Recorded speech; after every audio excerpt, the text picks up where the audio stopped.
This world has more secrets than we could possibly imagine.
To my world.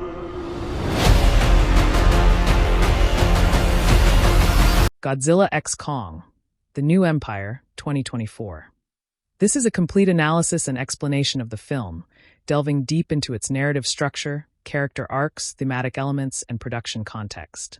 This analysis examines the film not merely as a sequence of events, but as a cultural artifact that represents a significant pivot point in Hollywood's approach to kaiju cinema, moving definitively away from grounded allegory and fully embracing the realm of science fantasy spectacle. The entire plot is catalyzed by a toothache, which is a deliberate screenwriting choice to humanize a 300-foot-tall gorilla.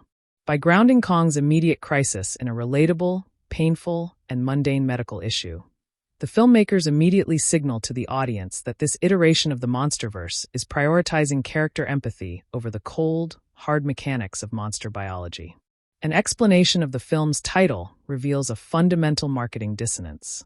While the title promises a dual protagonist structure, the narrative analysis confirms that Kong is the undeniable protagonist. The film is structurally a Kong sequel featuring Godzilla as a guest star. This imbalance is a critical point of contention among purists who argue that Godzilla's character arc, which involves simply sleeping in the Colosseum and absorbing radiation, lacks the moral complexity and screen presence of his Hollow Earth counterpart. A thorough analysis of the opening sequences reveals a directorial choice to frame the Titans as mythological gods of antiquity. The image of Godzilla curled up inside the Roman Colosseum is not merely a visual gag. It is a symbolic representation of the natural world reclaiming the ruins of human empire.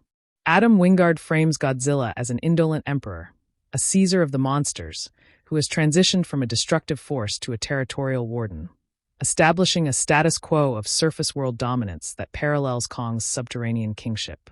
This analysis must address the character of Kong and his profound solitude. The film expends significant visual storytelling in the Hollow Earth sequences to show that Kong is a king without subjects. The internal information derived from the mise-en-scene suggests that Kong's daily routine is not one of triumph but of maintenance. He is a lonely warden of a silent paradise. The visual parallel between his loneliness and Jia's isolation on the surface creates an emotional bridge that links the human and Titan narratives, suggesting that sentience and social connection are universal needs regardless of scale. A deep explanation of the film's inciting incident reveals a clever nod to the Hollow Earth theory, expanded into a full-fledged technological mystery. The distress signal detected by Dr. Eileen Andrews and Bernie Hayes is not just a random radio frequency. It is a seismic anomaly that functions as a narrative tripwire. This signal represents the voice of the hidden Iwi civilization, and the screenplay uses it to transition the genre from a simple creature feature into a lost world adventure reminiscent of Jules Verne, specifically Journey to the Center of the Earth. Analyzing the character of Bernie Hayes, played by Brian Tyree Henry, reveals a shift in his function from the previous film. In Godzilla vs. Kong, he was a paranoid truther exposing corporate malfeasance. In this film, he is a comic relief expository machine. The analysis suggests that the script requires a character to ask the why questions, and Bernie, with his conspiracy-laden mind, becomes the perfect conduit to explain the mystical lore of the Iwi, the Titans, and the telepathic signals that baffle the more scientifically minded characters. An examination of the new character Trapper, played by Dan Stevens, demonstrates his role as a retrofitted, swashbuckling veterinarian inserted to inject 80s-style charisma into the human cast. Trapper is not a military grunt or a tortured scientist. He is a rock-and-roll kaiju dentist. This characterization signals the film's shift toward a lighter, more absurd tone where a root canal procedure on a giant ape is treated with as much tension and gravity as a nuclear disarmament scene in a more serious film. The tooth-pulling sequence stands as the film's most original and effective set piece.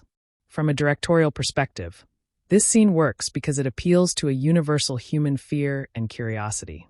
Audiences instantly understand the stakes of a painful extraction, and the film uses Kong's facial expressions and pained roars to generate genuine sympathy. This is the most vulnerable we have ever seen Kong, and it works perfectly to establish the trust between him and the human team, particularly Trapper. The descent deeper into Hollow Earth expands the film's mythological scope exponentially. The screenplay by Terry Rossio, Simon Barrett, and Jeremy Slater uses this new region not just as a backdrop for a fight, but as a revelation of world building. The internal logic of the MonsterVerse dictates that if Titans came from here, their history must be here too. The introduction of a whole slave ape civilization transforms the movie from a simple monster mash into a rebellion epic, with Kong cast as an unwitting liberator. An in-depth analysis of the Iwi civilization explains that these are not primitive islanders, but the remnants of a highly advanced telepathic society. The film reveals that the Skull Island Iwi were refugees, stranded on the surface after a catastrophe in Hollow Earth. This retroactively deepens the lore of Kong. Skull Island, explaining why Kong was the last of his kind there and why Jia, an Iwi descendant, has a unique psychic bond with him. The Iwi Queen, played by Fala Chun, communicates through telepathic visions and gestures, reinforcing the idea that the lost civilization operates on a higher plane of consciousness. The Scar King is introduced as the film's primary antagonist, a lanky, sinewy red ape who rules through sadism rather than strength. Unlike Kong, who protects, or Godzilla, who maintains balance, the Scar King is a tyrant who wields a whip made from a titan's spine. His character design is deliberately less bulky than Kong's, emphasizing cunning over brute force. Critics have noted his cartoony appearance, but within the film's internal logic, his gaunt physique suggests a creature that has survived through manipulation and cruelty rather than physical superiority. The analysis reveals that Shimo, the ancient ice-breathing titan, is not a willing villain but a slave to the Scar King's will. Shimo is introduced as a world-ending threat, but the narrative quickly reframes her as a tragic figure. A crystal shard, embedded in her flesh, inflicts pain and forces her obedience. This dynamic adds a layer of psychological complexity to the conflict. Kong is fighting not just a rival alpha, but a monster trafficker who tortures a titan into causing mass extinctions. The film's visual aesthetic under director Adam Wingard is defined by a vibrant, neon-infused color palette.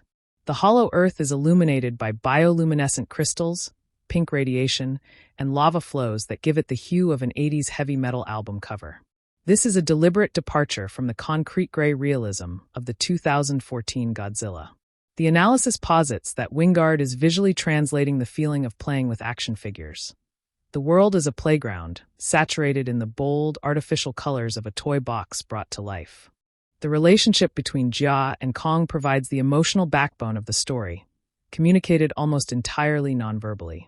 Kaylee Hottle, a deaf actress, performs Jia with a profound sense of longing and courage. The film makes the intelligent choice to treat American Sign Language as a practical and sacred language in the MonsterVerse.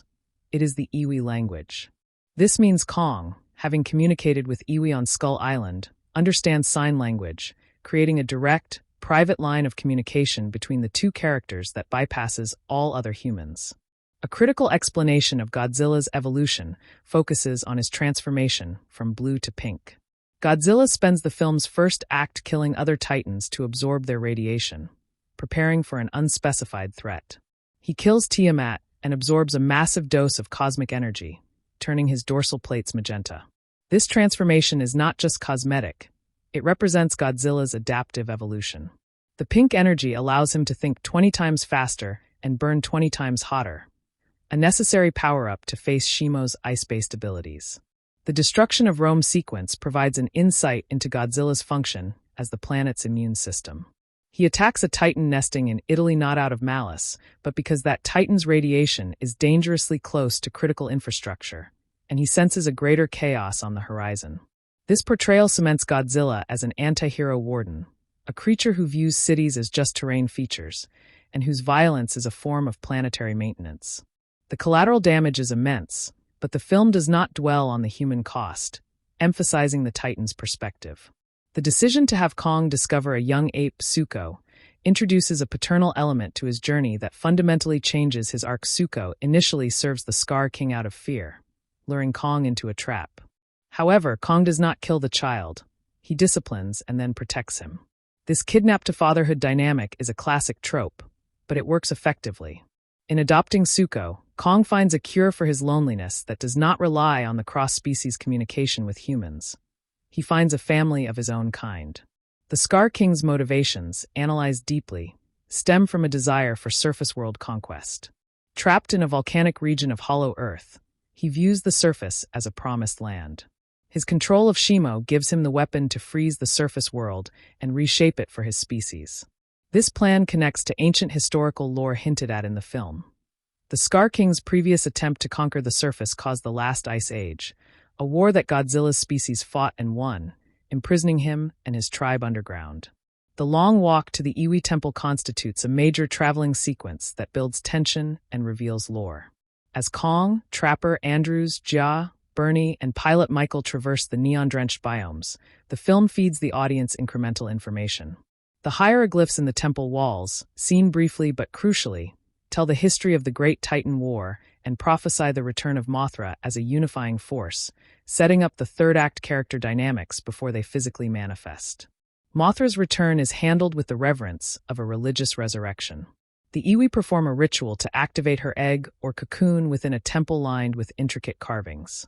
The visual design of Mothra's emergence is one of the film's high points, with light refracted through crystalline wings, creating a sense of divine apparition.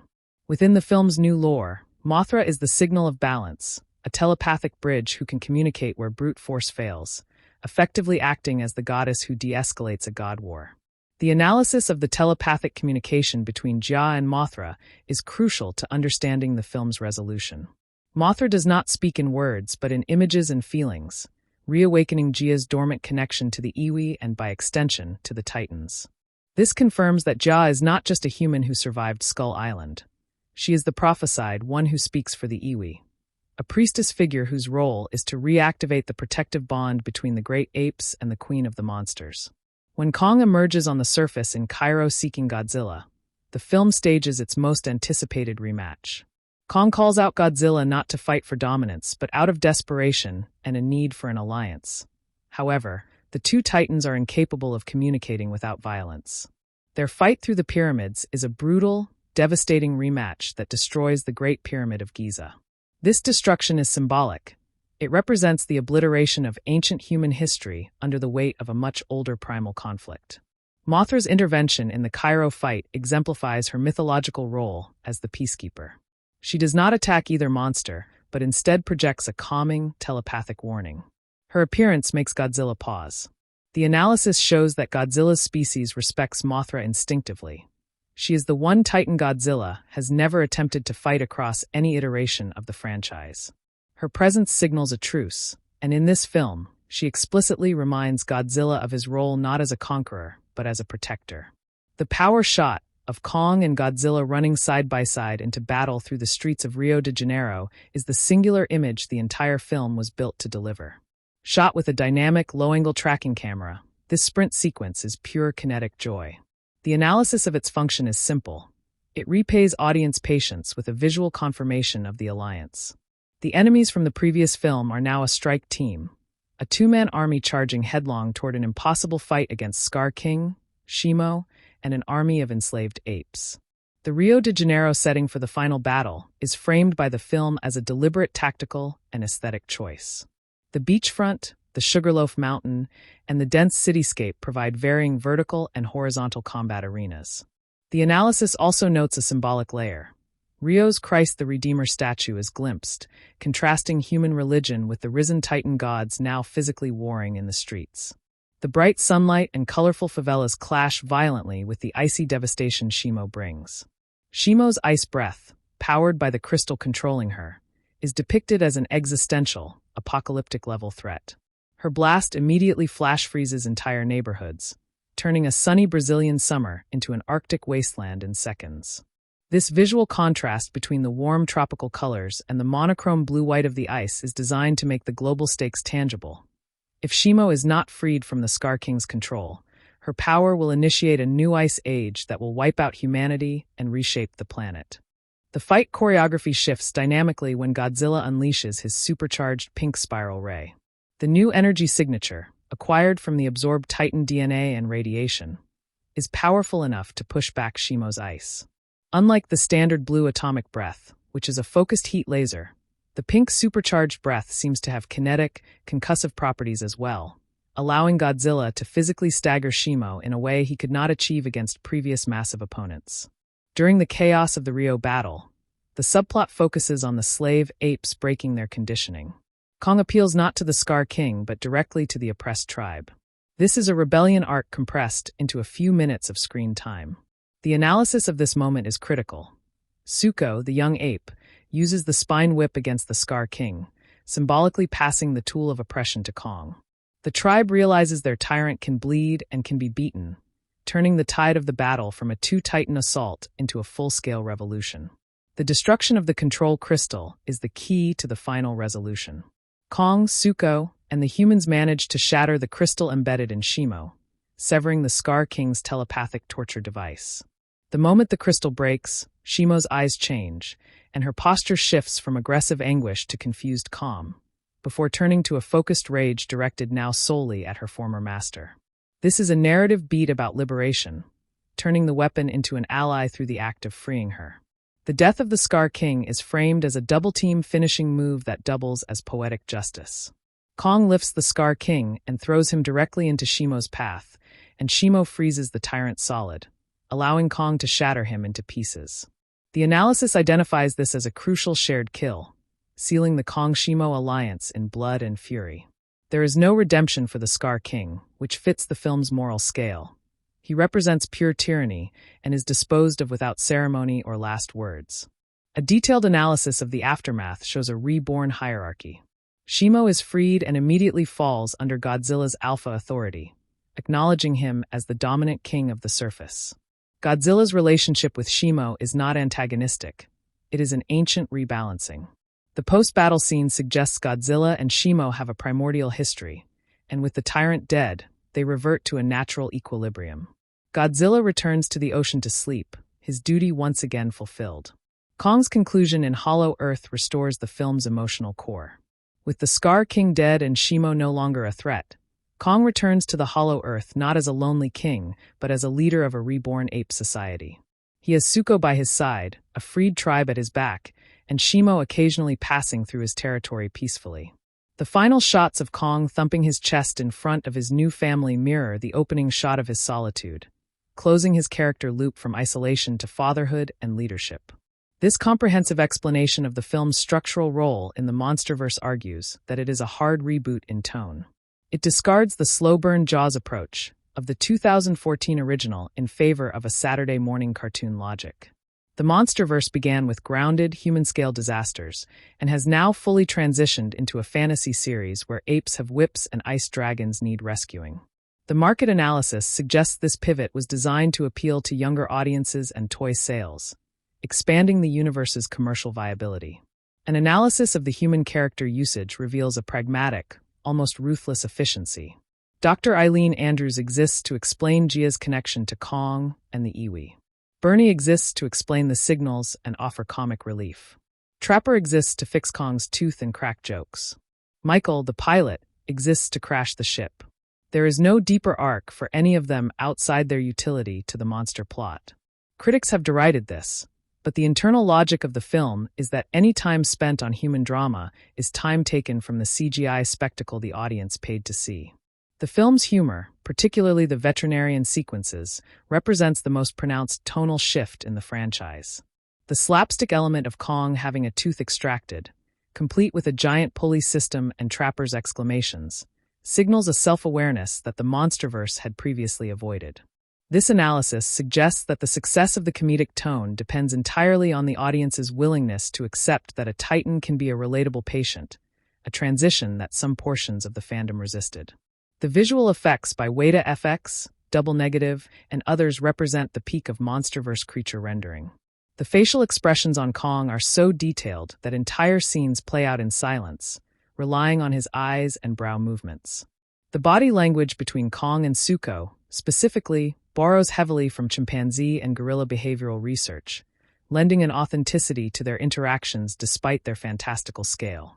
The fur physics, lighting integration, and dust particles during the fights are technically flawless.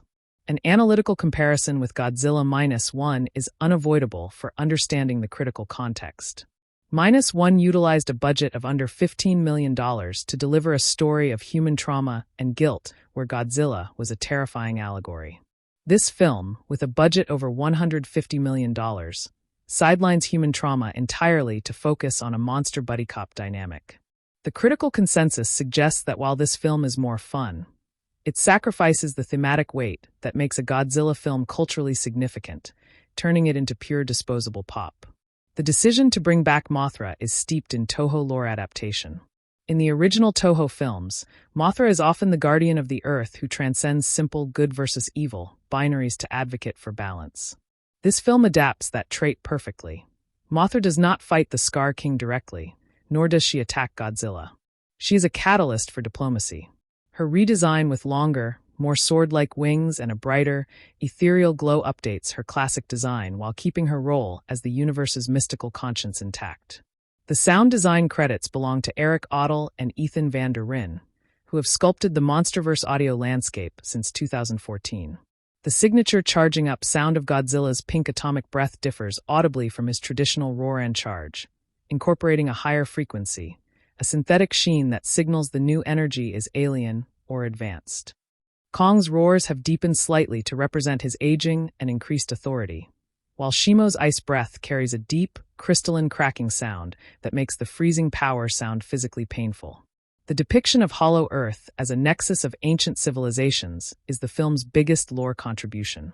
The idea that the iwi and the great apes built civilizational structures together, temples, carvings, cities, implies a fallen era of cooperation. This analysis posits that the new empire, in the title, refers not only to the Scar King's attempted empire, but to the new empire Kong will inevitably build with the freed apes and iwi remnants. The marketing campaign for the film heavily focused on the two worlds collide aspect, but the actual film is more of a road trip buddy comedy for the Titans. Trailers highlighted Godzilla's pink evolution and the Hollow Earth War, but the final cut reveals that Godzilla's screen time is heavily backloaded. This marketing strategy, while successful in drawing opening weekend crowds, led to a slight disconnect between audience expectations, a 50-50 split of screen time, and the reality, a 70-30 split in favor of Kong. The choice of musical score by Tom Hokenborg, Junkie XL, and Antonio Di Iorio leans heavily into 80s synthwave cues for the Hollow Earth scenes, while reserving orchestral brass for Godzilla. This musical dichotomy separates the characters by genre. Kong's world is synth, neon, and rock. Godzilla's world is classical, string-based, and doom-laden. When they team up, the score blends these styles into a hybrid, epic synth fanfare that underlines their mismatched alliance, a musical representation of their unlikely partnership. The film's place within 2024 blockbuster cinema indicates a trend toward lighter, family-friendly spectacle following the heavy, existential anxieties of post-pandemic dramas. Audiences rewarded the film with a strong opening weekend and overall box office success. The analysis of exit polling suggests that general audiences appreciated the clear, simple emotional line. Kong wants a family and needs to fight a tyrant, more than the convoluted human conspiracies of the previous films. The lore regarding the Scar King's whip deserves attention. The weapon is made from a titan's spinal column, implying the Scar King killed and mutilated a member of Godzilla's species. This item is not just a weapon, but a trophy of genocide.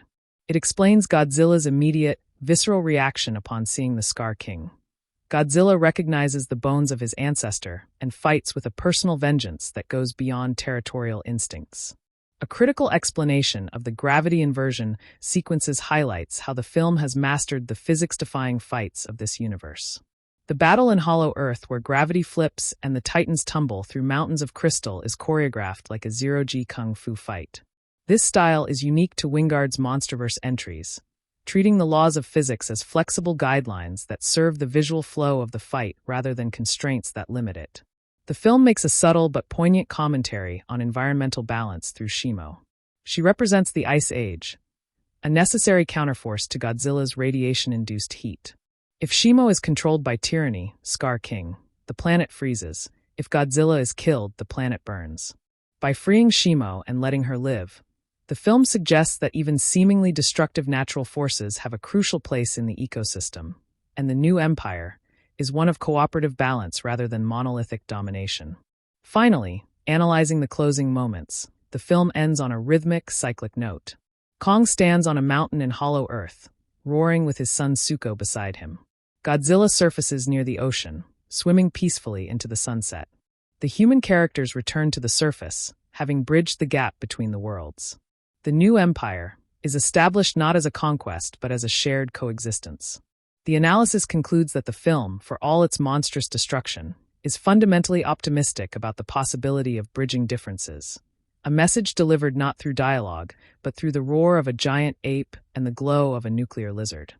The MonsterVerse has always operated on a delicate tension between scientific plausibility and mythological grandeur. But this installment severs that tether completely and deliberately.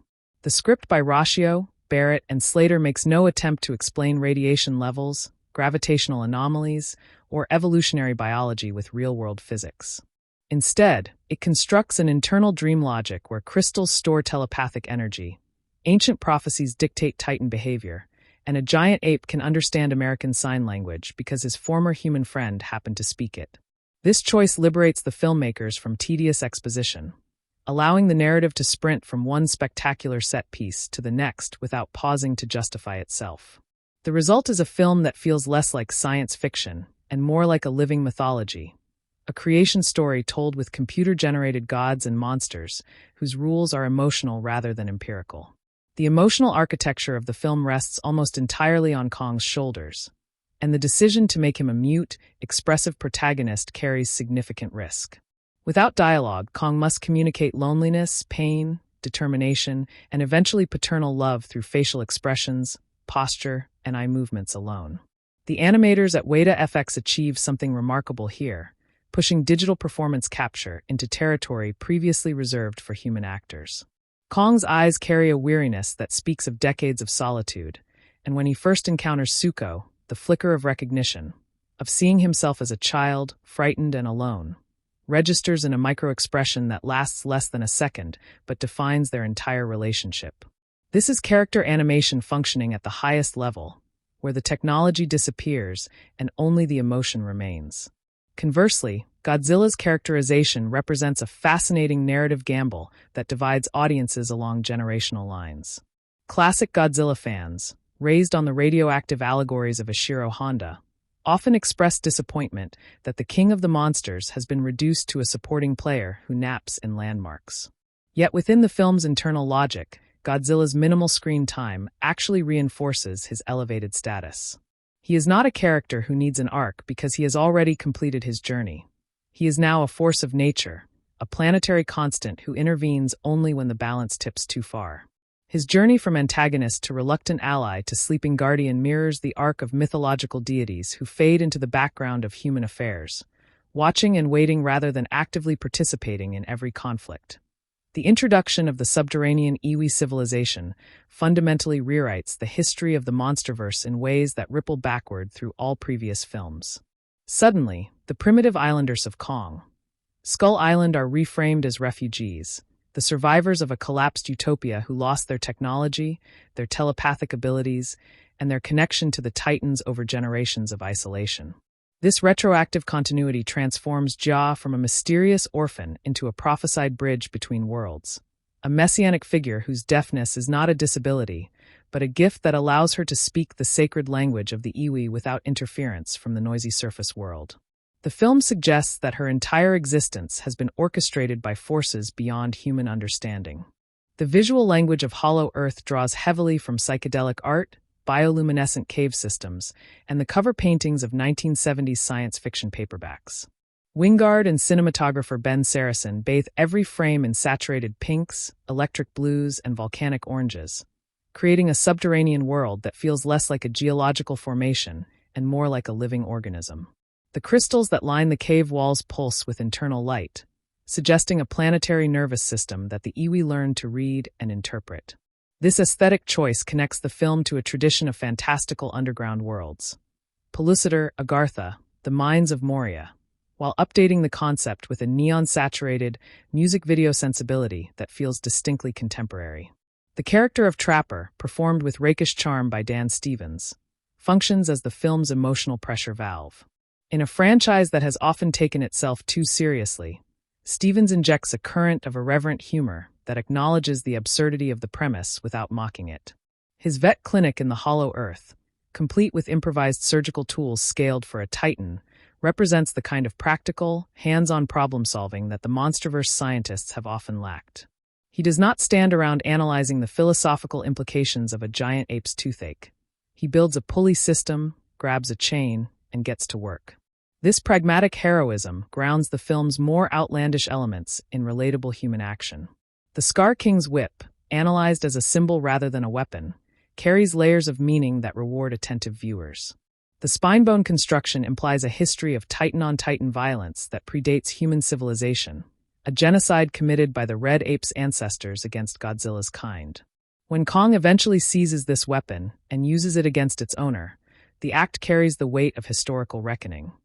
The tool of oppression becomes the instrument of liberation. The whip also evokes imagery of slave drivers throughout human history, drawing an uncomfortable but deliberate parallel between the Scar King's regime and humanity's own darkest chapters of exploitation and cruelty.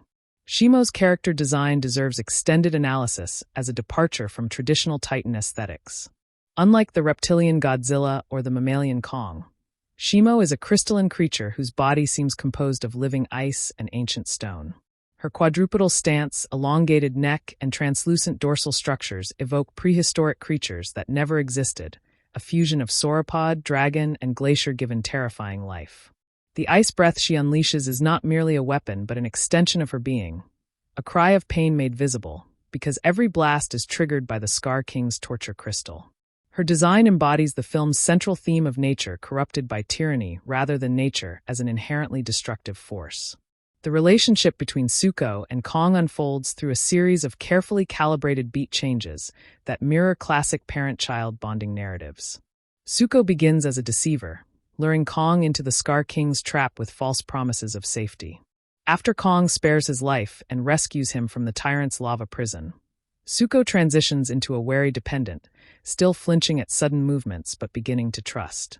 Their shared meal sequence, where Kong teaches Zuko to hunt a Hollow Earth creature and then shares the kill, represents a turning point communicated entirely through pantomime.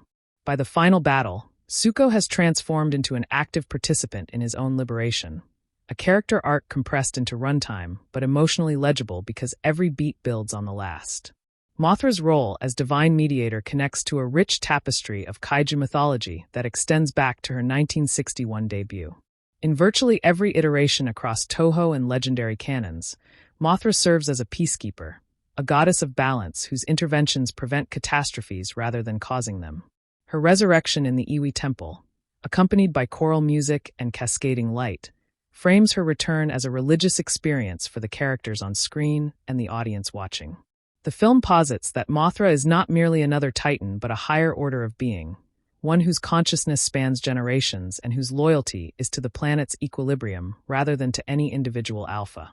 The telepathic communication network that links Iwi, Mothra, and potentially all Titans represents the film's most significant contribution to MonsterVerse metaphysics. Previous films hinted at Titan communication through seismic signals and bioacoustics, but this installment introduces a full-fledged psychic dimension that operates outside physical constraints. Jia receives visions from the Iwi Queen across vast distances. Kong understands human sign language through a bond that transcends species, and Mothra projects calming imagery directly into Godzilla's mind. This web of nonverbal connections suggests a universe where consciousness is a shared field rather than an individual possession, a concept drawn from indigenous cosmologies and Eastern philosophy. The destruction of Rio de Janeiro during the climactic battle follows a carefully choreographed escalation of stakes. The conflict begins as a Titan skirmish on Copacabana Beach, with Kong and Godzilla arriving in spectacular fashion, but rapidly expands to consume entire neighborhoods. The Scar King weaponizes the urban environment, throwing buses, collapsing buildings, and using human infrastructure as improvised weaponry against Kong. Shimo's ice breath transforms the tropical city into a frozen wasteland block by block, with the visual contrast between sunny favelas and Arctic devastation creating images of apocalyptic beauty. The human cost of this destruction remains deliberately vague, maintaining the film's PG-13 rating while implying catastrophic casualties. The alliance formation between Godzilla and Kong constitutes the narrative's central challenge and greatest achievement. These two titans have no reason to trust each other. Their previous encounter nearly ended in mutual destruction, and their species share an ancient rivalry written into their genetic code. The film solves this problem not through dialogue, but through the intervention of Mothra and the shared recognition of a greater threat. When Godzilla finally turns his attention from Kong to the Scar King, the moment registers as a grudging professional respect rather than friendship, a temporary contract between two apex predators who acknowledge that the ice-breathing slave driver is everyone's problem. The atomic breath clash between Godzilla's supercharged pink spiral ray and Shimo's ice beam creates the film's most visually striking image. The two energy streams collide in midair, creating a stalemate of steam, light, and collapsing physics that illuminates the entire battlefield. This beam struggle, a staple of Toho Godzilla films, honors the franchise's heritage while updating it with modern visual effects that capture the sheer energy output of two Titan-class weapons meeting. The pink and blue-white collision forms a temporary star in the middle of Rio de Janeiro, a nova of competing elements that represents the film's central conflict made visible. The slave-ape rebellion subplot, though compressed into the film's final act, carries political undertones that reward analysis. The enslaved tribe has been conditioned through generations of cruelty to accept the Scar King's rule as natural and inevitable.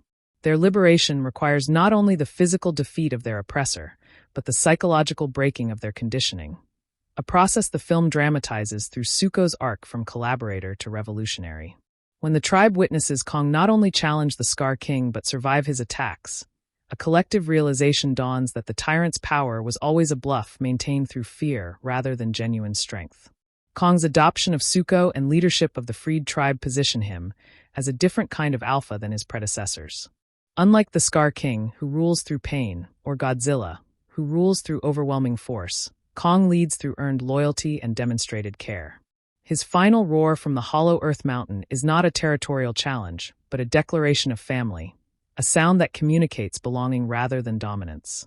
This redefinition of what Titan kingship means, from solitary alpha to connected father, provides the emotional payoff for Kong's journey from the lonely opening sequence to the crowded, chaotic, joyful closing shot.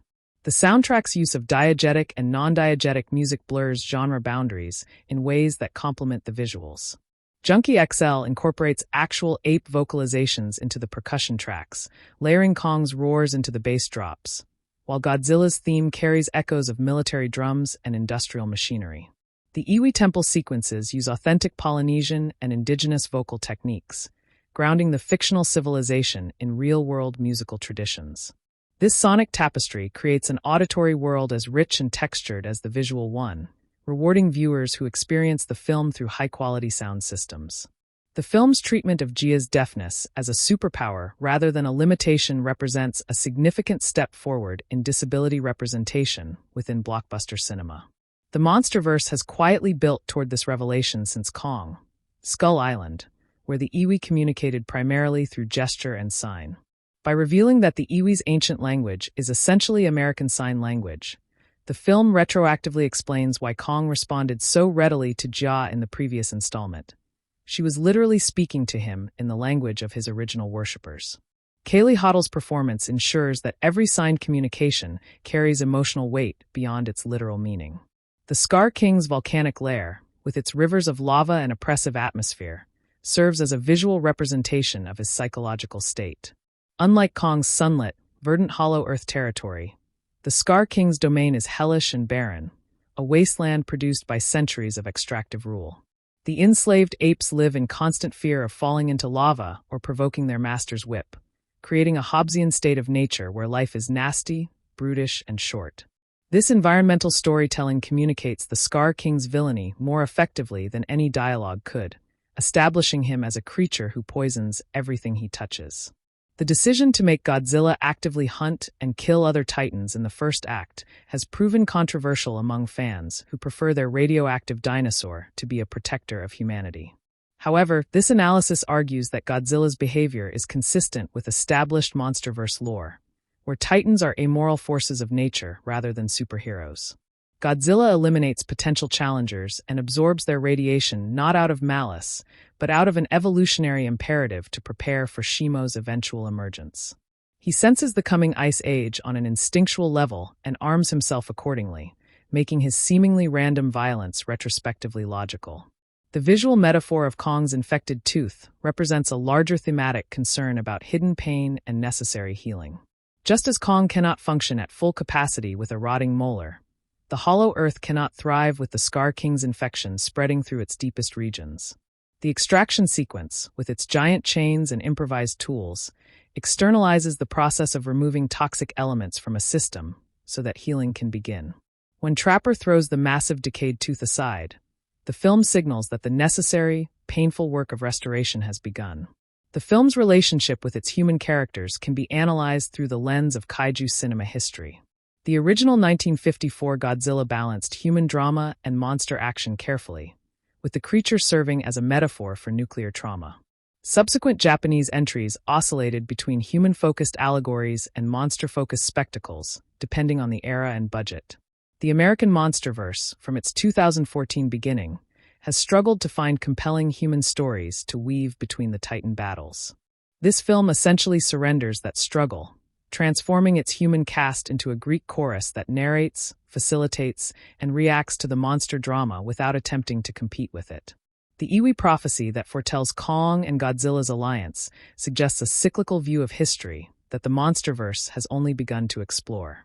The temple hieroglyphs depict previous Titan wars, previous alliances, and previous liberations, implying that the current conflict is one iteration of a pattern that repeats across geological time. This cosmic perspective diminishes individual human lives. The prophecy does not name Eileen, Bernie, or Trapper, but elevates the pattern of cooperation against tyranny to universal principle. The new empire is not new at all, but rather the latest expression of an eternal struggle between liberation and domination. The technical achievement of rendering Hollow Earth's zero-gravity combat sequences deserves recognition as a milestone in digital filmmaking. The physics of Titans fighting while floating through crystal formations required the effects teams to invent new simulation tools that accounted for mass, momentum, and impact in environments without consistent gravity. The result is a fight sequence unlike anything previously seen in the kaiju genre, with Kong and his enemies tumbling, spinning, and colliding through a kaleidoscope of shattering crystals. These sequences demonstrate how far digital effects have advanced since the weighty, deliberate creature movements of the 2014 Godzilla. The color grading of the final battle represents a deliberate reversal of the visual approach from previous MonsterVerse entries. The 2014 Godzilla famously obscured its monsters in darkness, fog, and rain, adopting a less is more philosophy that frustrated many fans. This film, by contrast, stages its climax in bright Brazilian sunlight, with every scale, for strand, and ice crystal rendered in crisp, merciless detail. The decision to make everything visible represents a statement of confidence from the filmmakers, a declaration that their digital creatures can withstand close, prolonged scrutiny. The significance of Mothra choosing to manifest through Jia rather than independently cannot be overstated for understanding the film's theology. Mothra does not simply appear. She awakens through a human conduit, suggesting that the divine requires mortal participation to enter the physical world. This theological framework, drawn from various religious traditions where gods incarnate through chosen vessels, elevates Jia from plot device to sacred figure. Her deafness, her Iwi heritage, and her bond with Kong are all revealed as necessary conditions for Mothra's return, giving her entire life story a predestined quality. The MonsterVerse treatment of Hollow Earth as a complete ecosystem, rather than a barren cavern, represents an evolution in the franchise's world building. Previous films treated the Hollow Earth as a transportation hub or a power source. This installment populates it with distinct biomes, food chains, and civilizations. Kong hunts creatures, forages for plants, and builds shelters, demonstrating that Hollow Earth is a living world rather than a narrative convenience. This ecological detail supports the film's central argument that Titans are not invaders from another realm, but native species returning to their original habitat. The film's box office performance and audience reception reveal a widening gap between critical consensus and popular enjoyment. Professional critics, trained to evaluate narrative complexity and thematic depth, largely dismissed the film as shallow spectacle. General audiences, surveyed through CinemaScore and Post-Track, reported high satisfaction levels, particularly praising the humor, the Kong-Suko relationship, and the neon visual aesthetic. This divergence suggests that the MonsterVerse has successfully identified and catered to its core demographic, even at the cost of alienating prestige film expectations. The influence of professional wrestling on the film's structure and choreography has been acknowledged by director Adam Wingard in interviews and merits deeper consideration.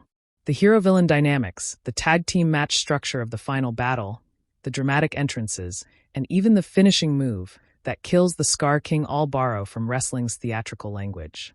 This influence positions the MonsterVerse within a tradition of American spectacle that values crowd-pleasing moments over narrative subtlety, a tradition that extends from carnival sideshows through blockbuster cinema.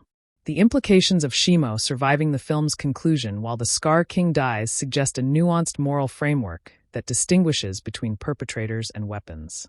Shimo, despite causing mass destruction, is ultimately recognized as a victim whose agency was stolen through torture. The film grants her rehabilitation and reintegration rather than punishment, a restorative justice approach rarely seen in monster movies. Her presence alongside Godzilla in the final ocean shots implies a reformed pantheon, where former enemies coexist under a new, more stable hierarchy. The absence of any mention of the actors Liam Neeson and Pamela Anderson from the film's casting records must be noted to correct widespread online misinformation.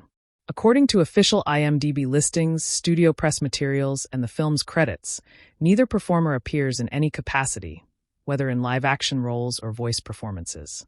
The principal human cast consists of Rebecca Hall, Brian Tyree Henry, Dan Stevens, and Kaylee Hottle, with Falachin in a supporting role as the Iwi Queen. Such casting rumors often originate from fan-made trailers or satire sites before spreading through social media as purported fact. The film's post-credits scene, or notable absence thereof, signals Legendary's evolving strategy for franchise continuity. Previous entries included stingers teasing future conflicts, King Ghidorah's severed head, Mechagodzilla's construction. But this installment concludes with a sense of closure rather than anticipation. Kong is home, Godzilla is at peace, and the immediate threats have been neutralized.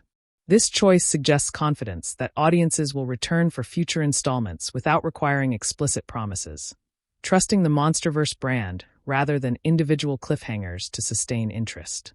The architectural design of the Iwi Temple incorporates visual references to real-world megalithic structures, including Göbekli Tepe, Nan Madol, and the Moai of Easter Island. These references situate the fictional Iwi civilization within a global tradition of ancient monument builders whose engineering achievements seem impossible without modern technology. The implication, left tantalizingly unexplored, is that humanity's megalithic heritage might represent fragments of Titan-worshipping cultures that once spanned the hollow earth and the surface, a lost golden age shattered by the Scar King's original rebellion. The film's runtime of 115 minutes represents a deliberate tightening of pace from the 113-minute runtime of Godzilla vs. Kong, with nearly identical length but significantly more plot elements. The writers compress what could have been an entire film's worth of hollow earth exploration, slave rebellion setup, and character introductions into an efficient first hour, trusting audiences to assemble context clues rather than requiring exhaustive explanation. This accelerated pacing has been both praised for maintaining momentum and criticized for sacrificing depth, a trade-off inherent to the film's chosen mode of expression. The legacy of the Showa-era Godzilla films looms large over this installment's tone and ambitions. The Showa series, running from 1954 to 1975, progressively embraced camp, crossover, and child-friendly spectacle, introducing Manila, Jet Jaguar, and the famous flying kick Godzilla. This film, consciously or not, occupies a similar position within the MonsterVerse trajectory, marking the transition from serious disaster film to family-oriented adventure series. Whether subsequent entries will continue this trajectory or return to the grounded horror of earlier installments remains a creative question for Legendary's leadership. The dissolution of boundaries between surface and hollow earth by the film's conclusion carries environmental implications worth exploring. With Kong's tribe freed, Mothra resurrected, and Shimo reformed, the barriers that once separated Titan domains have been voluntarily opened. This integration suggests an ecological vision where natural forces once considered threats, ice ages, volcanic activity, radiation, are recognized as necessary components of a balanced system. The new empire is not a single ruler's domain, but a federated network of territories governed by mutual recognition rather than conquest. The performance capture and animation of the Scar King's facial expressions merit technical appreciation for their departure from Kong's visual language. Where Kong's expressions convey nobility, pain, and love through subtle brow movements and eye softness, the Scar King's face is a canvas of cruelty. His lips curl into sneers, his eyes narrow with calculating malice, and his movements are quick and whip-like rather than powerful and deliberate. This contrast in animation style ensures the two apes feel like distinct individuals rather than palette-swapped copies, a challenge that less accomplished effects houses might have failed to meet. The future trajectory of the MonsterVerse, as suggested by this film's choices, points toward further embrace of fantasy elements and deeper exploration of Titan civilization. The revelation that ancient humans and Titans coexisted in complex societies opens narrative avenues that transcend simple monster fighting stories. Future installments could explore other hidden civilizations, other Titan species with their own cultures, and other prophecies waiting to be fulfilled.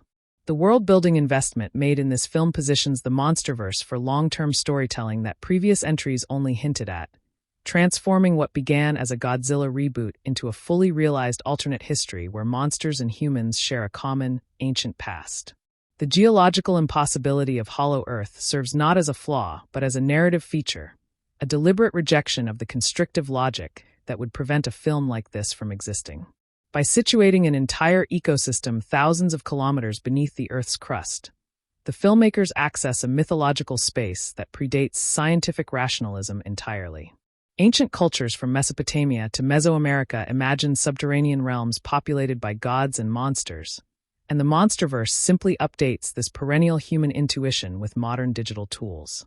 The glowing crystals, the inverted gravity, and the impossible weather systems all function as visual affirmations that the audience has entered a realm governed by symbolic rather than material truth.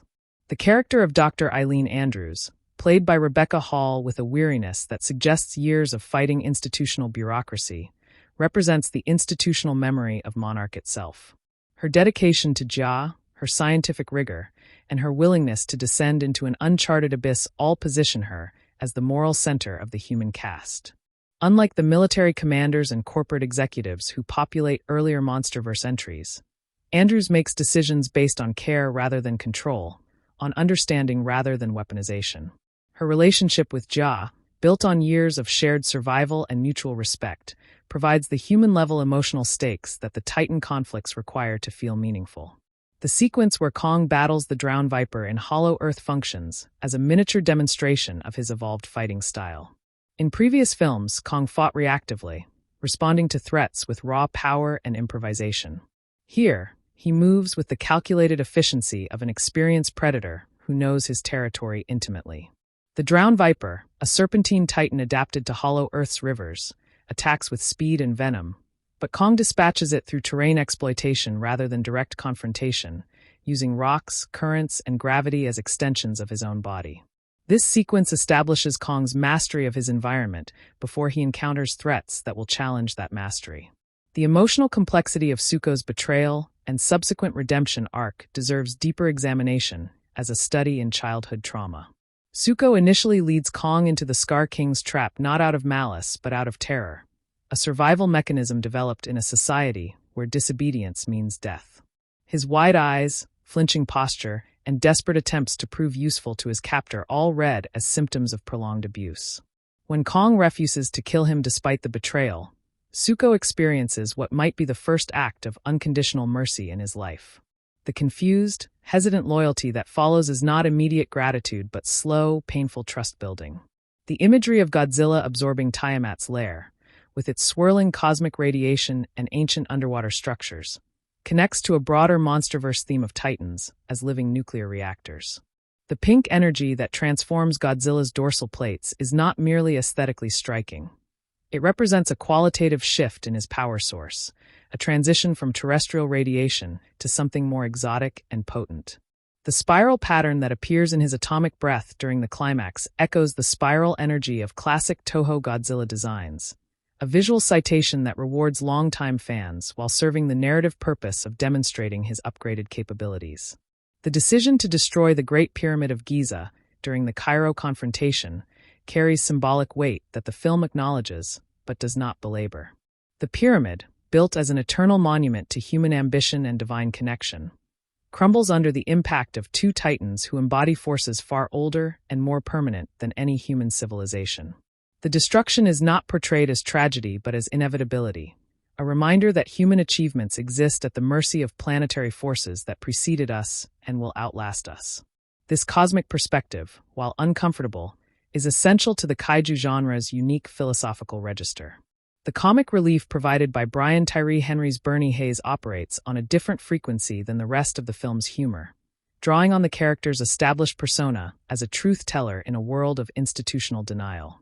His conspiracy theories, which were validated in the previous film, have transformed him from paranoid outsider to reluctant prophet, a man who was right about everything and now must live with the terrifying implications of that correctness. His jokes about government cover-ups and secret Titan facilities land differently when the audience knows he has already exposed the biggest cover-up in human history. The sound of Kong's fist striking Godzilla's face during their Cairo rematch produces a concussive bass frequency that theater subwoofers struggle to reproduce without distortion. The sound design team, led by Kaylee Hottle, recorded actual explosions, animal vocalizations, and geological events to construct the Titan impact sounds, layering dozens of audio tracks to create the sense that mountains are colliding. This attention to sonic detail ensures that the physicality of the combat registers viscerally even when the images approach cartoonish levels of destruction. The film's understanding of radiation departs entirely from the cautionary framework established by the original 1954 Godzilla. In that film, radiation was invisible death, a lingering poison that haunted Japan's collective memory.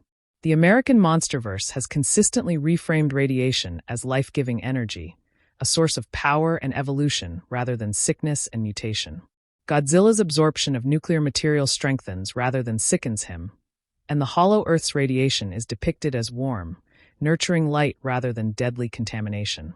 This reframing reflects a cultural distance from the atomic trauma that birthed the character. The Iwi Queen's telepathic communication style, conveyed through Fala Chen's deliberate movements and the visual effects of light traveling through crystal, suggests a form of consciousness that predates spoken language. Her messages arrive as complete gestalts of meaning, images, emotions, and concepts delivered simultaneously rather than sequentially. This mode of communication implies that the ancient Iwi civilization had evolved beyond the linear constraints of verbal language, achieving a form of direct mind-to-mind contact that modern humans can only access through technological mediation or genetic memory. The engineering required to extract Kong's tooth represents a practical problem-solving sequence that grounds the film's more fantastical elements. Trapper and his team must calculate the mechanical advantage needed to pull a tooth from a jaw that can crush buildings, design a tool that can grip enamel harder than steel, and administer anesthetic in quantities measured by the barrel rather than the syringe. This nuts-and-bolts approach to Titan care creates a texture of realism within the impossible scenario, suggesting that even gods need dentistry and that human ingenuity remains relevant in a world of monsters. The Scar King's long, sinewy arms and hunched posture distinguish him anatomically from Kong's upright, broad-shouldered physique in ways that communicate their divergent evolutionary paths. Kong's body is built for power, for standing his ground and absorbing punishment. The Scar King's body is built for speed, for striking from unexpected angles and retreating before retaliation.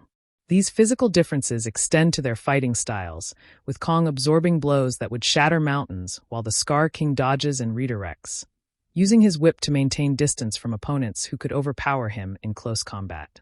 The film's depiction of gravity inversion within Hollow Earth creates visual set pieces that defy not only physics but conventional action cinema grammar. When the characters and creatures tumble through zones where gravity reverses, the camera follows them in continuous shots that reorient spatial understanding. Up becomes down, floor becomes ceiling, and the familiar geography of an action scene dissolves into a kaleidoscopic free-for-all where orientation is constantly shifting. These sequences required the visual effects teams to develop new simulation tools that could render fur, water, and debris in environments where gravitational pull changes unpredictably. The role of Mothra in the climactic battle is strategically minimal but tactically decisive. She does not engage the Scar King directly, nor does she attempt to match Shimo's ice breath with her own offensive capabilities. Instead, she provides aerial reconnaissance, distraction, and moral support, her presence on the battlefield serving as a constant reminder to Godzilla of the alliance he has agreed to honor. This restraint reflects wisdom accumulated across millennia of Titan conflicts. Mothra understands that some battles are won not through additional firepower, but through maintaining the cohesion of the coalition. The film's color palette for the Rio de Janeiro sequence deliberately contrasts warm human colors with cold Titan colors. The favelas, beach umbrellas, and carnival decorations provide bursts of yellow, red, and orange that are systematically erased as Shimo's ice breath spreads across the city. This chromatic warfare, the battle between warm spectrum and cool spectrum, provides a visual shorthand for the stakes that bypasses dialogue entirely. When the final frame of Rio shows ice retreating and color returning, the victory registers on a purely sensory level. The implications of Kong teaching Zuko to hunt rather than simply providing food represent a parenting philosophy embedded within the action narrative. Kong understands that his protection will not always be available, that Zuko must develop the skills to survive independently in a hostile world.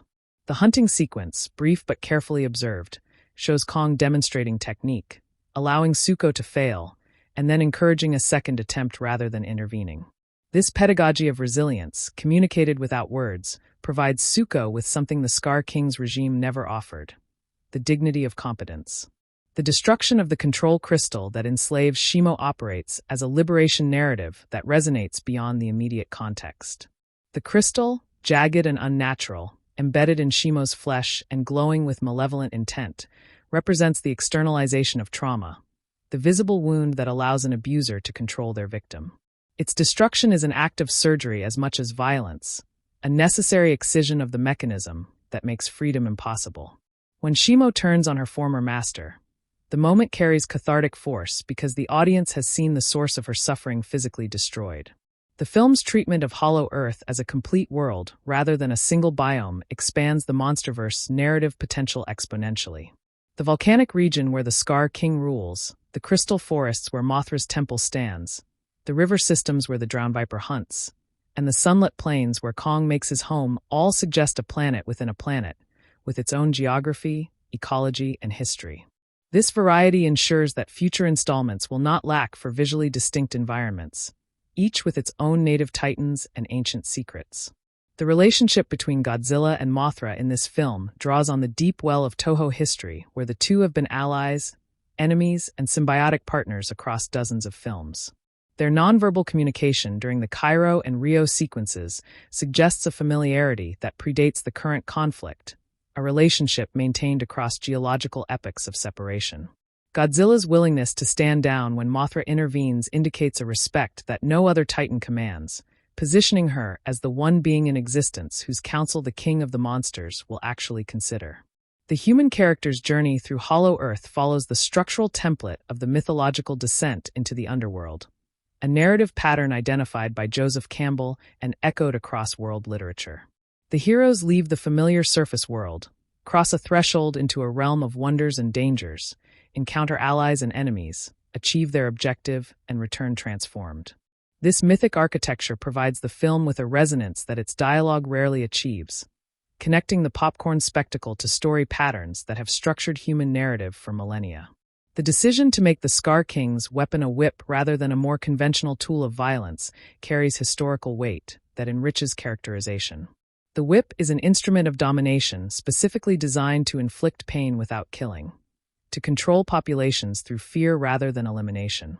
In human history, the whip is inseparable from slavery, from the systematized degradation of living beings into property. The Scar King's constant cracking of his spine whip thus communicates his nature instantly and viscerally. He is not merely a conqueror, but an enslaver. The visual effects teams faced an unprecedented challenge in rendering Shimo's translucent, crystalline body in motion. Unlike Godzilla's opaque scales or Kong's light-absorbing fur, Shimo's structure required the simulation of light refracting through semi-transparent material, while that material was running, fighting, and breathing ice. Each frame required calculations for internal reflection, subsurface scattering, and environmental mapping that pushed rendering times to their limits. The result is a Titan who genuinely looks composed of different physical matter than her counterparts, an ice creature moving through a world of flesh and stone. The film's sound mix prioritizes Titan vocalizations over human dialogue to a degree unprecedented in the MonsterVerse. During the major battle sequences, human conversations become nearly inaudible beneath the layered roars, impacts, and environmental destruction. This mixing choice trusts the audience to follow visual storytelling and emotional cues rather than verbal exposition, a cinematic approach more common in silent film and animation than in live-action blockbusters. The result is an experience that communicates primarily through prelinguistic channels, appealing directly to sensory processing rather than cognitive interpretation. The paternal relationship between Kong and Zuko offers a masculine archetype rarely depicted in blockbuster cinema. The nurturing father who protects through teaching rather than violence. Kong's discipline of Zuko, firm but never cruel, corrective but never humiliating, models a form of masculine authority that stands in direct opposition to the Scar King's tyrannical sadism. This contrast between healthy and toxic patriarchal structures unfolds entirely through behavior rather than dialogue, making its argument through action cinema's native language of physical interaction.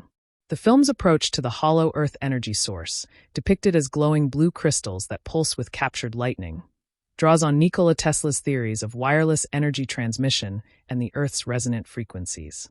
The Iwi civilization apparently harnessed this energy for their technology, their temples, and their communication with the Titans, achieving a symbiosis between natural forces and cultural development that surface humanity has never approached. This lost knowledge positions the Iwi as a cautionary tale and an aspiration, a civilization that achieved harmony with Titans before falling to internal division. The marketing campaign's emphasis on Godzilla's pink evolution created expectations that the film itself subverts through Godzilla's limited screen time. Trailers and posters positioned the pink atomic breath as the film's defining visual innovation, but the actual narrative deploys this transformation sparingly, reserving it for the climactic confrontation. This discrepancy between marketing promise and narrative delivery reflects a tension between the studio's need to sell tickets and the filmmakers' desire to pace their story effectively, with the trailer editors apparently winning the internal battle for audience expectations. The legacy of Ishiro Honda's original Godzilla persists as a ghost haunting every MonsterVerse installment, a reminder of what the kaiju genre achieved at its inception. Honda's Godzilla was a mournful monster, a victim of human hubris whose destruction of Tokyo expressed the unspeakable trauma of atomic warfare. The American MonsterVerse has systematically replaced this tragic register with triumphal spectacle, transforming the monster from a walking wound into a planetary protector. Whether this transformation represents evolution or dilution depends on whether one views kaiju cinema as a vehicle for allegory or a delivery system for visual wonder. The brief glimpse of ancient Titan wars depicted in the Iwi temple hieroglyphs suggests a history of conflict that spans millions of years, with Godzilla's species and Kong's species alternately warring and allying as circumstances demanded. This deep history positions the current alliance as a return to an earlier pattern rather than an unprecedented development, a reunion of ancient rivals against a common threat that predates their species' divergence. The implication is that Godzilla and Kong are not inventing cooperation, but remembering it. The film's final image of Kong roaring atop his hollow earth mountain, surrounded by his adopted son and freed tribe, resolves the emotional question posed by the opening sequence. The loneliness that drove Kong to seek connection has been answered not by human friendship, which can only ever be partial and temporary, but by the restoration of his species' social fabric. This resolution honors Kong's essential nature as a social creature, a primate whose well-being depends on belonging to a community of his own kind, while acknowledging the cross-species bonds that made that restoration possible. The costume design for the Iwi civilization, with its woven fibers, crystal ornaments, and body paint derived from hollow earth minerals, creates a visual culture that feels simultaneously ancient and advanced. The Iwi do not wear the ragged remnants of a collapsed society, but the deliberate ceremonial garb of a people who have preserved their traditions through catastrophe. The queen's headdress, incorporating Mothra wing motifs and glowing crystal elements, communicates her role as spiritual intermediary between the Iwi and the divine Titan realm without requiring a single line of explanatory dialogue.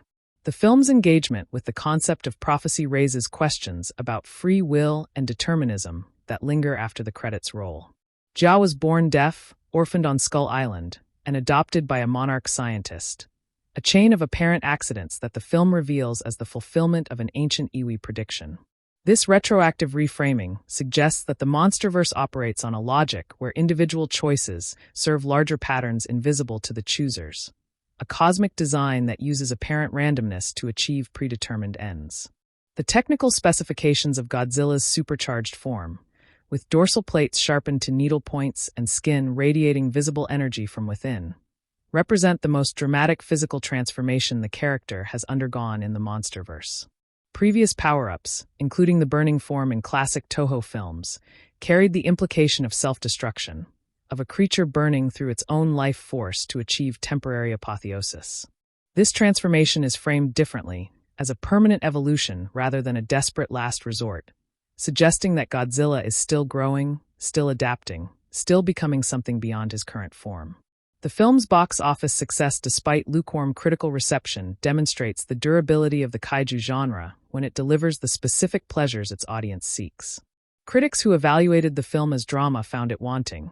Audiences who evaluated it as spectacle found it satisfying. This divergence reflects a broader tension in film culture between the values of literary storytelling and the values of visual experience, between the demand for meaning and the appetite for sensation. The MonsterVerse has chosen its side definitively, and the marketplace has validated that choice. The implicit politics of the slave rebellion narrative, in which an oppressed population overthrows a tyrannical ruler through collective action catalyzed by an outside liberator, carries echoes of revolutionary ideologies from Spartacus to the Haitian Revolution. The film does not develop this political dimension consciously, but the images of chains breaking, whips being turned against their wielders, and the formerly powerless discovering their collective strength resonate with liberation narratives across cultures. The ape's final charge against the Scar King is both a monster battle and a revolution, and the film trusts its audience to feel both dimensions simultaneously. The future of the MonsterVerse, as implied by this film's world-building investments, likely involves the gradual revelation of other ancient civilizations, other Titan species with distinct cultures, and other prophecies awaiting fulfillment. The Hollow Earth, now established as a complete world with its own history, provides an inexhaustible source of narrative material that can sustain the franchise for decades. The surface world, with its governments, corporations, and civilian populations, will continue to provide human-scale stakes for conflicts whose ultimate significance operates on geological rather than historical time. The new empire is not an ending but a beginning, a foundation upon which countless stories can be built. The film's treatment of hollow Earth gravity as a capricious, almost sentient force that shifts without warning represents a bold departure from the predictable physics that govern most action cinema. Characters and titans alike must constantly recalibrate their movements, their expectations, and their strategies as the ground beneath them reverses orientation. This environmental unpredictability creates a distinct species of tension that differs fundamentally from the familiar rhythms of surface-world combat, forcing the filmmakers to invent new visual grammars for sequences where falling upward is as deadly as falling down. The role of monarch as an institution undergoes subtle but significant evolution in this installment, transitioning from a reactive monitoring agency to a proactive intervention force. Where previous films depicted monarch scientists observing titans from a safe distance, this film sends its personnel directly into hollow Earth with medical equipment, weapons, and diplomatic intentions. This shift reflects a broader change in the MonsterVerse human-titan relationship.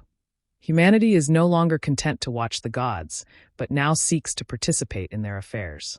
The vocal performance behind Kong, though uncredited in the traditional sense, represents a sophisticated fusion of animal recordings, synthesized sounds, and human voice modulation that creates emotional legibility through purely nonverbal means.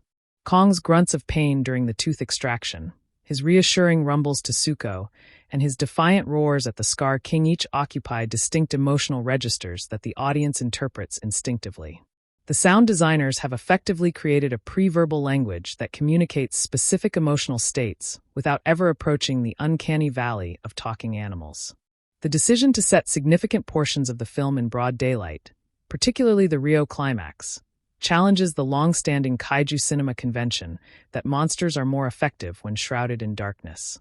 The 2014 Godzilla famously obscured its creatures in night, fog, and rain, adhering to a Jurassic Park philosophy of gradual revelation. This film rejects that approach entirely, presenting its titans in merciless sunlight that reveals every scale and fur strand. The confidence behind this choice indicates how far digital creature rendering has advanced since the MonsterVerse began. The cultural implications of casting a deaf actress as the prophetic bridge between humans and titans extend beyond representation into the thematic core of the film. Jia's deafness is not incidental but essential. The Iwi language is signed, not spoken, meaning her presumed disability is actually the key to unlocking an ancient form of communication. The film thus reframes deafness as access rather than limitation, a different channel of perception that connects to frequencies the hearing world cannot detect. The destruction of Rio de Janeiro's Christ the Redeemer statue, whether shown explicitly or implied by the surrounding devastation, would carry symbolic weight that the film navigates carefully. The statue represents peace, protection, and divine oversight, values that the Titan conflict both threatens and ultimately reaffirms through the alliance of Godzilla and Kong.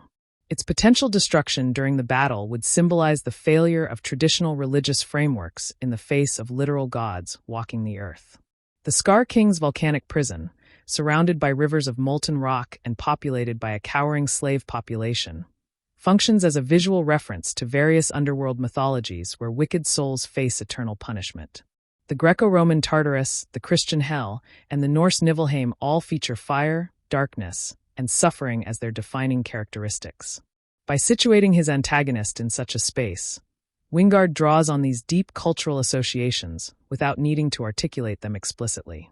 The nutritional and medical requirements of Titan care, glimpsed through Trapper's veterinary practice, open fascinating speculative territory about the infrastructure necessary to maintain healthy monster populations. What does a creature that weighs thousands of tons eat on a daily basis?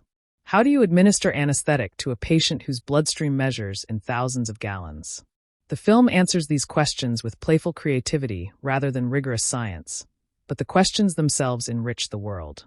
The film's thematic engagement with loneliness as a universal condition that transcends species, size, and intelligence represents its most emotionally mature thread. Kong's solitude in hollow Earth mirrors Jia's isolation as the last Iwi on the surface, which in turn mirrors Zuko's position as a frightened child in a society of brutalized slaves. Each character, from giant ape to human child, seeks the same fundamental things: safety, belonging, and someone who understands their language. The visual motif of hands reaching across vast distances recurs throughout the film with deliberate emotional intent. Kong extends his hand to Zuko, Jia signs to Kong across the space between a helicopter and a Titan, and even Godzilla and Kong share a moment of mutual recognition that echoes the hand touch between God and Adam in Michelangelo's Sistine Chapel. These images of connection across impossible gaps constitute the film's visual thesis statement about the possibility of bridging difference. The screenplay's treatment of Hollow Earth as a realm where thoughts become visible through crystal technology pushes the film into metaphysical territory that science fiction rarely explores. The Iwi temples store memories in crystalline structures that can be activated and viewed, suggesting a form of data storage that bypasses the limitations of written language. This technology implies a civilization that had conquered death through perfect memory, preserving the consciousness of ancestors in geological archives. The contrast between Godzilla's solitary territorial patrols and Kong's communal family structure reflects two different models of alpha behavior that the film presents without explicitly favoring either. Godzilla maintains order through distance and overwhelming power, appearing only when the balance requires intervention. Kong maintains order through presence and relationship, living among those he protects. Both models prove necessary for the final victory, suggesting that different circumstances require different leadership styles. The molecular gastronomy of Titan nutrition, while never explicitly discussed, presents fascinating speculative opportunities that the film hints at through visual details. The radiation signature of different Hollow Earth creatures presumably offers varying nutritional profiles and Kong's hunting choices. Targeting specific species while ignoring others suggest a dietary knowledge passed down through generations. The glowing vegetation he occasionally consumes may serve medicinal rather than caloric purposes. The engineering challenges of constructing Monarch's Hollow Earth outposts, glimpsed briefly but never explained, represent a background world-building element that enriches the universe. Transporting building materials through the planetary crust, establishing stable power sources in a realm with inverted gravity, and maintaining communication links across thousands of kilometers of solid rock require technological capabilities that push human achievement to its limits. The film's comedic tone during the veterinary sequences, which some critics found jarring, actually aligns with a long tradition of kaiju cinema balancing horror with humor. The Showa-era Godzilla films frequently deployed slapstick comedy alongside apocalyptic destruction, understanding that audiences processing existential threats require emotional release valves. The tooth-pulling sequence serves this function, allowing viewers to laugh before the narrative descends into darker territory. The genetic memory that allows Jia to understand the Iwi language despite never having been taught it suggests a Lamarckian inheritance model within the MonsterVerse, where acquired traits and cultural knowledge can be passed biologically to descendants. This pseudoscientific concept, named after Jean-Baptiste Lamarck and largely discredited in real-world biology, provides a convenient narrative mechanism for connecting characters to ancient civilizations without requiring centuries of archaeological research. The film's sound designers created distinct acoustic signatures for each major titan that function as auditory identification, even when the creatures are off-screen. Kong's deep chest beats, Godzilla's rising charge-up sequence, Mothra's ethereal wing hum, and Shimo's crystalline cracking each announce their presence before the visual reveals them. This audio branding creates a rich sensory environment where the audience can track multiple titans simultaneously through sound alone.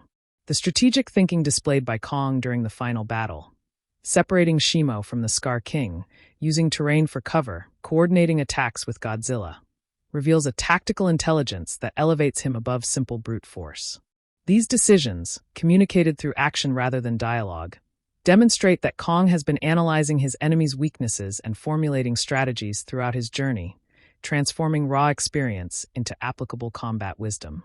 The film's relationship with the scientific concept of plate tectonics is cheerfully irreverent, imagining Hollow Earth as a realm where continental movement creates openings rather than closures. This geological fantasy, while impossible by current understanding, serves the narrative's need for connection points between the surface and subsurface worlds. The MonsterVerse Earth is not our Earth, but a parallel version where the laws of physics accommodate giant monsters and hidden civilizations. The costume and production design for the Iwi Queen draws on a global vocabulary of priestess imagery, incorporating elements from Tibetan Buddhism, Mesoamerican ritual garb, and Polynesian ceremonial dress. This syncretic approach creates a civilization that feels simultaneously specific and universal, a composite of humanity's spiritual traditions that suggests a common origin point for all religious expression. The Queen's movements, choreographed with deliberate slowness, communicate authority through stillness rather than action. The film's climactic beam struggle, where Godzilla's pink spiral ray meets Shimo's ice breath in mid-air collision, creates a visual stalemate of competing elemental forces that represents the film's central philosophical conflict. Heat and cold, radiation and crystallization, evolution and stasis. These opposing principles lock together in an image of perfect equilibrium that only the destruction of the control crystal can resolve. The practical effects used alongside digital animation, including miniature sets for destruction sequences and animatronic elements for close-up creature interactions, represent a hybrid approach that honors traditional filmmaking techniques while embracing digital possibilities. The artisanal quality of practical destruction, with its unpredictable debris patterns and realistic lighting interactions, provides a grounding texture that pure digital effects sometimes lack. The film's positioning within the broader Legendary Entertainment portfolio reflects a corporate strategy of building interconnected universes with recognizable intellectual property. The MonsterVerse exists alongside Legendary's Dune adaptations and its various television properties, representing the studio's investment in spectacle-driven, internationally marketable content that can compete with Disney and Warner Bros. Franchises for global box office dominance. The philosophical question at the heart of the film concerns whether peace between fundamentally different beings requires a common enemy or a common value.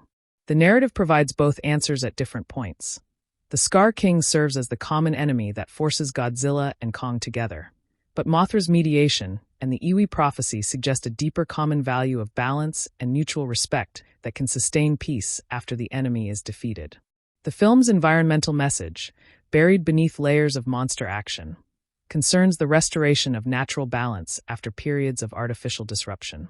The Scar King's control of Shimo represents the weaponization of natural forces, the perversion of a creature designed for ecological regulation into a tool of conquest. Freeing Shimo restores both her autonomy and her ecological function, allowing the planetary systems she regulates to return to equilibrium. The future of the MonsterVerse, as suggested by this film's conclusion, will likely explore the political complexities of a world where multiple Titan species coexist under a negotiated hierarchy. Godzilla remains the alpha of the surface, Kong leads the Hollow Earth apes, Mothra mediates between realms, and Shimo now occupies an undefined but presumably peaceful role. This multipolar Titan order creates opportunities for diplomatic storytelling that previous installments, focused on singular threats, could not explore. The critical backlash against the film's human characters, while justified by traditional narrative standards, may misunderstand the genre's evolving priorities. The kaiju film has always been a hybrid form, attempting to balance spectacular destruction with human-scale drama. This installment, by consciously deprioritizing human arcs, may actually be more honest about audience expectations than previous entries that devoted significant screen time to characters the viewers merely tolerated while waiting for monsters to reappear. The film's ultimate argument, delivered through 2 hours of color-saturated destruction and eventual reconciliation, is that connection across difference is not only possible but necessary for survival. Kong and Godzilla, Zuko and his adoptive father, Jia and the Iwi Queen, humanity and the Titans. Each relationship bridges a chasm of scale, language, or history to achieve what none could accomplish alone. In a fragmented cultural moment, this message of improbable alliance carries a resonance that the film's cartoonish surface might initially obscure. The decision to depict Godzilla's power-up sequence through the systematic hunting and absorption of rival titans transforms what could have been a simple training montage into a narrative about the cost of preparation. Each titan Godzilla kills represents a unique evolutionary lineage extinguished, a branch of Earth's cosmic biodiversity pruned to strengthen the alpha. The film does not moralize about these deaths, but their accumulated weight suggests that Godzilla's protective function operates through destruction as much as preservation, a paradox central to his character since 1954. The chemistry between Rebecca Hall's Eileen Andrews and Dan Stevens' Trapper introduces a romantic subtext that the film wisely declines to develop into a full subplot, recognizing that the audience's patience for human romance would evaporate when giant monsters awaited. Their banter, charged with professional respect and personal attraction, provides just enough human warmth to remind viewers that people exist in this world without derailing the momentum toward the next Titan confrontation. This restraint demonstrates a growing maturity in the MonsterVerse handling of its human elements. The film's treatment of communication technology across species barriers presents an optimistic vision of interoperability that contrasts sharply with real-world translation difficulties. Sign language bridges human and ape consciousness. Telepathy bridges Iwi and Titan minds, and Mothra's bioluminescent patterns bridge the gap between instinct and understanding. This communicative abundance suggests a universe where the barriers between different forms of intelligence are permeable rather than absolute, a cosmos designed for connection rather than isolation. The subterranean river sequences, where Kong battles aquatic titans in environments that combine the claustrophobia of underwater combat with the disorientation of inverted gravity, represent some of the film's most technically ambitious action filmmaking. Water simulation interacting with fur, bubbles obscuring and revealing combatants, and the muffled audio of submerged conflict all contribute to sequences that feel genuinely dangerous because the environment itself is an active participant in the struggle rather than a passive backdrop. The film's engagement with the legacy of colonialism, though never explicitly articulated, surfaces through the Scar King's characterization as a slaver who extracts labor from conquered populations. The whip, the forced labor, the appropriation of Shimo's power for imperial expansion. These elements constitute a recognizable critique of colonial exploitation that operates beneath the monster movie surface. Kong's role as liberator positions him as an anti-colonial revolutionary, a figure who restores self-determination to oppressed peoples through direct action. The visual distinction between the Scar King's withered, cruel face and Kong's expressive, soulful eyes represents a character design philosophy that externalizes morality through physical appearance. The Scar King's gaunt features, yellowed teeth, and narrowed gaze communicate corruption and malice before he performs a single action. Kong's broad, open face and direct eye contact communicate integrity and emotional availability.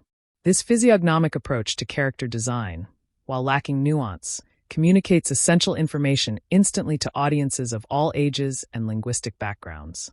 The film's handling of Mothra's resurrection sequence, with its choral music, cascading light, and reverent camera movements, draws on the visual language of religious cinema to frame her return as a sacred event rather than a biological process. The Iwi rituals that accompany her emergence are treated with ethnographic seriousness rather than exoticized spectacle, suggesting that the filmmakers understand the spiritual dimensions of their material even when the surrounding film operates in a more playful register. The practical considerations of filming actors interacting with creatures that would be added months later in post-production require a performance discipline that the cast executes with professional consistency. Eyelines must match. Physical reactions must anticipate impacts that exist only in imagination, and emotional responses must register convincingly against empty space. Rebecca Hall's ability to convey maternal concern while staring at a tennis ball on a stick represents a specific acting skill that blockbuster cinema demands, but rarely celebrates. The film's soundscape during the Hollow Earth exploration sequences incorporates geological recordings of actual cave systems, volcanic activity, and subterranean water flows, lending an authenticity to the impossible environment. These real-world audio foundations anchor the more fantastical elements, creating a sensory bridge between the audience's physical experience of the world and the film's speculative geography. The result is an acoustic environment that feels simultaneously alien and familiar. The screenplay's decision to make the Iwi civilizations fall a consequence of internal division rather than external conquest carries thematic weight for contemporary audiences. The hieroglyphs suggest that the ancient Iwi split into factions, with some choosing to follow the Scar King's promises of power, while others maintain their allegiance to the balance represented by Mothra. This civilizational self-destruction through internal discord rather than external invasion offers a cautionary parallel to contemporary political fragmentation.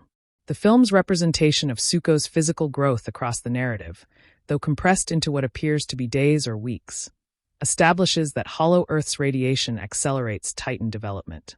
This biological detail, communicated visually rather than through dialogue, explains how Titan populations can recover from catastrophic losses and suggests that the hollow Earth environment is optimized for their flourishing. The implication is that the surface world represents a depleted habitat for Titans, while the subterranean realm provides the energetic abundance their metabolisms require. The cinematography during the Cairo confrontation employs destabilizing camera movements that place the audience within the earthquake experience of Titan combat rather than at a safe observational distance.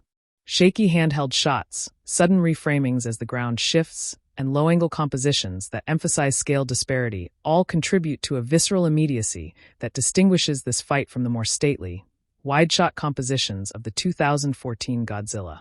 The viewer experiences the conflict as a participant rather than a spectator. The film's color grading for the hollow Earth sequences represents a deliberate departure from the desaturated, documentary-style palette that characterized the early MonsterVerse. The electric blues, neon pinks, and bioluminescent greens create a psychedelic environment that signals the audience has entered a realm operating under different visual rules. This chromatic shift functions as a narrative device, communicating through color alone that the characters have crossed a threshold into mythic space. The relationship between the Iwi Queen and Jia develops primarily through exchanged glances, hand gestures, and the shared language of sign, creating a maternal bond that transcends biological relation. The Queen recognizes in Jia not merely a lost child of the Iwi, but the fulfillment of a prophecy that has sustained her people through generations of underground exile. Their connection, established in minutes of screen time, carries emotional weight because both actresses invest their minimal shared moments with concentrated meaning. The film's treatment of the hollow Earth as a source of limitless energy that the Iwi harnessed through crystal technology positions environmental sustainability as an ancient achievement rather than a future aspiration. The Iwi civilization, by living in harmony with Titan energy rather than attempting to dominate it, achieved technological sophistication without ecological devastation. This model of development through harmony offers an implicit critique of surface humanity's extractive relationship with planetary resources. The practical challenges of maintaining continuity in Titan battle damage across multiple effects vendors and shooting schedules represent a production management achievement that audiences process unconsciously. Godzilla's dorsal plates must show consistent scarring from previous fights. Kong's fur must retain the dirt and wounds accumulated across sequences, and Shimo's ice armor must crack and reform in plausible patterns. This invisible labor of continuity sustains the illusion that digital creatures possess physical bodies subject to wear and consequence. The film's engagement with the concept of found family, a recurring theme in contemporary blockbuster cinema, extends beyond the human characters to encompass the Titan relationships as well. Kong's adoption of Tsuko, Godzilla's grudging acceptance of Kong as an ally, and Shimo's integration into the reformed Titan hierarchy all constitute chosen connections that replace or supplement biological lineage. This thematic consistency across species lines reinforces the film's argument that family is defined by action rather than blood. The destruction of recognizable landmarks during the Rio battle sequence operates on a different symbolic register than the Cairo pyramid destruction. While the pyramids represented ancient human achievement, Rio's Christ the Redeemer and Sugarloaf Mountain represent natural beauty shaped by human habitation, a partnership between geography and culture. Their devastation by Shimo's ice breath suggests the vulnerability of even the most apparently permanent features of our world to forces operating on geological scales. The film's final shot, lingering on Kong's satisfied expression as he surveys his new family, represents a rare moment of unambiguous happiness in a genre typically defined by bittersweet victories at best. The MonsterVerse, across its 5 installments, has depicted Titans primarily as threats, weapons, or necessary evils. This concluding image offers a different possibility: a Titan experiencing contentment, a creature whose emotional needs have been met through the restoration of community and purpose.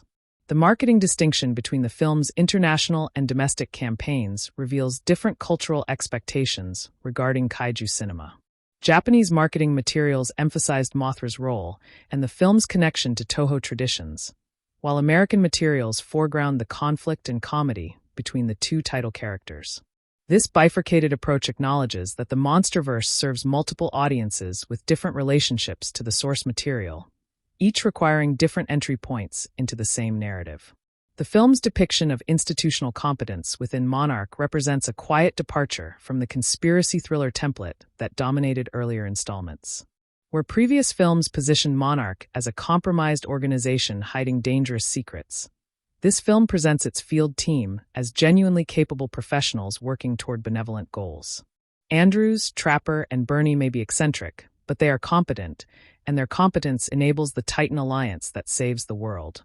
The vocal performances of the Titan roars, created through layered animal recordings and digital manipulation, communicate emotional states that transcend language barriers. Godzilla's challenge roar differs audibly from his pain roar, which differs from his acknowledgement roar. Kong's chest beats vary in tempo and intensity to convey warning, celebration, or summons. This acoustic vocabulary, developed across 5 films, now constitutes a functional communication system that audiences interpret intuitively without conscious translation.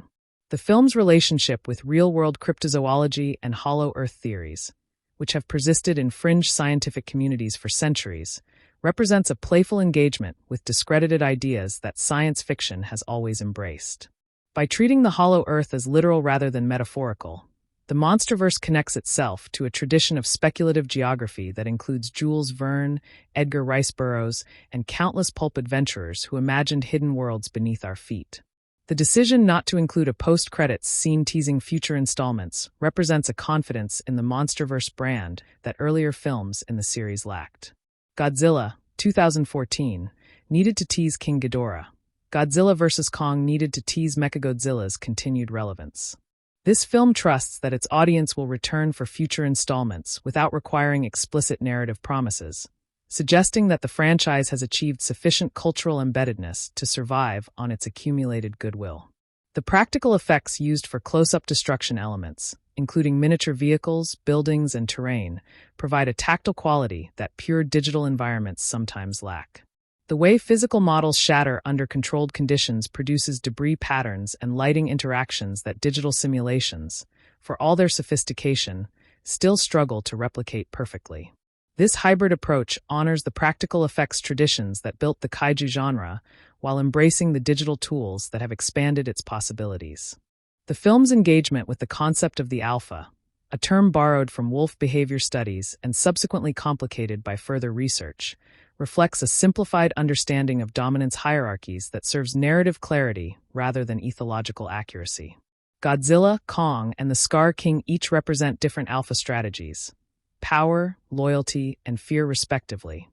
And the film's argument is that only the loyalty-based model produces sustainable social structures. The historical echoes embedded in the Scar King's volcanic prison, a tyrant confined underground with his followers, plotting surface world conquest, carry resonances with various mythological and literary traditions, from the Titans imprisoned in Tartarus to Milton's Satan rallying the fallen angels. The Scar King's rhetoric of liberation conceals a desire for domination, a pattern recognizable from political movements throughout human history that promised freedom while delivering new forms of oppression. The film's pacing distributes its major action set pieces with the precision of a musical composition, alternating between quiet character moments, rising tension sequences, and explosive release. This rhythm, while formulaic, has been refined across decades of blockbuster filmmaking to maximize audience engagement and emotional investment. The film knows exactly when viewers need a moment to breathe and exactly when they need to be thrown back into chaos. The technological infrastructure required to render Godzilla's pink spiral ray engaging with Shimo's ice breath in real-time animation represents computational achievements that would have been impossible a decade ago. The interaction between two fundamentally different simulated substances, superheated plasma and crystalline ice, required the development of new algorithms that could calculate heat transfer, phase change, and light refraction at the point of contact, all while maintaining the frame rates necessary for fluid motion. The film's ultimate achievement may be its successful transformation of the kaiju genre's emotional palette from fear to joy without losing the sense of scale that makes giant monsters compelling. The MonsterVerse has gradually replaced the terror of the 2014 Godzilla with the exhilaration of this installment, a trajectory that mirrors the original Toho series' evolution from horror to family entertainment. Whether this represents progress or decline depends entirely on what one believes kaiju cinema should accomplish. The global box office performance, which saw particularly strong returns in Asian markets where Godzilla and Kong enjoy multi-generational cultural recognition, confirms the economic viability of the MonsterVerse direction. International audiences responded to the film's emotional clarity, visual spectacle, and respectful treatment of Toho legacy characters, suggesting that the franchise's future lies in continuing to balance American blockbuster aesthetics with Japanese kaiju traditions. The quiet moments between battles, where Kong pauses to observe his surroundings or Godzilla surfaces to bask in radiation, provide the film with its philosophical grounding. These sequences suggest that the Titans, for all their destructive power, are creatures of contemplation as much as action, beings who experience their existence rather than merely performing narrative functions. The film's willingness to linger on these moments, even briefly, distinguishes it from pure noise and motion spectacles. The film's place in the history of American adaptations of Japanese material represents a case study in cultural translation across fundamentally different storytelling traditions. The Japanese kaiju film, rooted in atomic trauma and Shinto animism, becomes in American hands a story about found family, personal growth, and cooperative problem-solving. The elements retained, the monsters, the destruction, the awe, are recontextualized within a cultural framework that prioritizes different values, creating a hybrid form that belongs fully to neither tradition yet speaks to audiences in both.